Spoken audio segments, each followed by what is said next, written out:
വിഷ്ണുച്ചൻ ഞങ്ങളെ ബീച്ചിൽ കൊണ്ടുവന്ന് പറഞ്ഞാ. അത് മോളെ എനിക്ക് വിഷ്ണുച്ചനെ കാണണം. എനിക്ക് വിഷ്ണുച്ചനെ കാണണം. എനിക്ക് വിഷ്ണുച്ചനെ കാണണം. എനിക്ക് വിഷ്ണുച്ചനെ കാണണമെന്ന്. വിഷ്ണുച്ചനെ എനിക്ക് കാണണമെന്ന് പറഞ്ഞില്ലേ? നിർത്ത് നിർത്ത്. എനിക്ക് വിഷ്ണുച്ചനെ കാണണം. എവിടെ എന്റെ വിഷ്ണുച്ചൻ? എവിടെ എന്റെ വിഷ്ണുച്ചൻ? എവിടെ എന്റെ വിഷ്ണുച്ചൻ? അത് മോളെ മോള് പറയുന്നൊന്ന് കേൾക്ക്.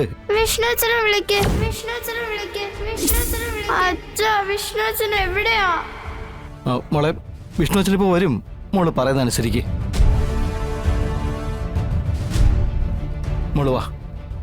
വാ മോളെ.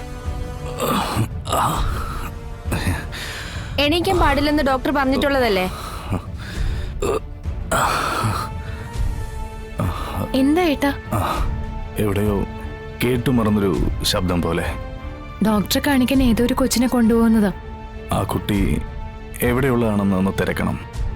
എന്താ പറ്റിയെന്നും. അതിൻ്റെ കരച്ചിൽ കേട്ടിട്ട് എന്തോ ഒരു അസ്വസ്ഥത പോലെ. ആരെയോ ഒരാളെ തിരക്കുന്നുണ്ടല്ലോ. ആ, ഏറ്റവും അടുത്ത ആരെങ്കിലും ആയിരിക്കും. അത് ആരാണെന്ന് നീ ഒന്ന് തിരക്കണം. അത് നമ്മുടെ ആരോ ആണെന്നൊരു തോന്നല്. ആദ്യം സ്കാനിങ് നടക്കട്ടെ, എന്നിട്ട് ഞാൻ തിരക്കാം. ഏട്ടൻ അവിടെ കിടന്നേ. പോകാം.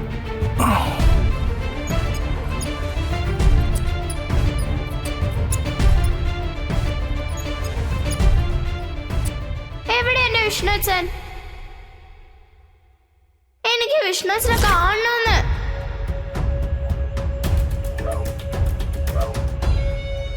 എടാ, ശിവൻ ഹോസ്പിറ്റലിൽ നിന്ന് ഇറങ്ങിയ നമ്മൾ പറഞ്ഞ പ്രകാരം കല്യാണം നടത്തി കൊടുക്കേണ്ടി വരും. അതിനു മുമ്പ് അവൻ മരിക്കണം. ശിവൻ സംഹാരമൂർത്തി എന്നല്ലേ പറയുന്നേ?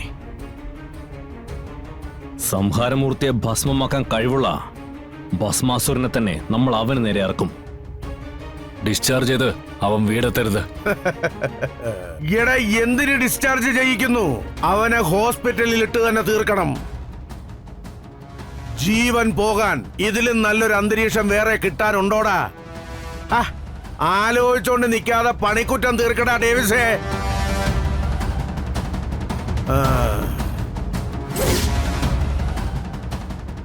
വിഷ്ണുച്ചനെ വിളിക്ക്.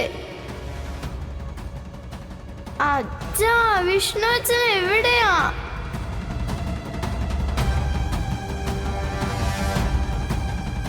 ചായ വാങ്ങിക്കണോ? വേണ്ട. എന്നാ ഞാൻ മെഡിസിൻ വാങ്ങിച്ചോണ്ട് വരാം. ശരി. ചന്ദ്രേ, ഞാൻ നിന്നെ ഒരു കാര്യം ഏൽപ്പിച്ചായിരുന്നു. ഓ, ആ കുട്ടിയുടെ കാര്യം. അതിന് പനി കൂടിയതാ. ന്യൂമോണിയ ആണോന്ന് സംശയിക്കുന്നുണ്ട്. പാവം.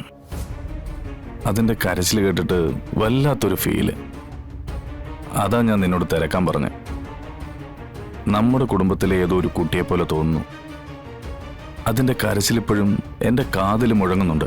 അതൊക്കെ ശിവേടിന് വെറുതെ തോന്നുന്നതാ. നമ്മുടെ പരിചയത്തിലുള്ള ഫാമിലി ഒന്നും അല്ല. കൂടെയുള്ളത് അതിന്റെ അച്ഛനും അമ്മയോ. പിന്നെന്താ എനിക്ക് അങ്ങനെ തോന്നിയേ? ശിവേട്ടനല്ലെങ്കിലും കുട്ടികളെ വലിയ ഇഷ്ടമല്ലേ? ഈ കുട്ടിയാണെങ്കിൽ വന്നപ്പോ മുതൽ ആരെയോ വിളിച്ച് കരയുന്നുണ്ട്.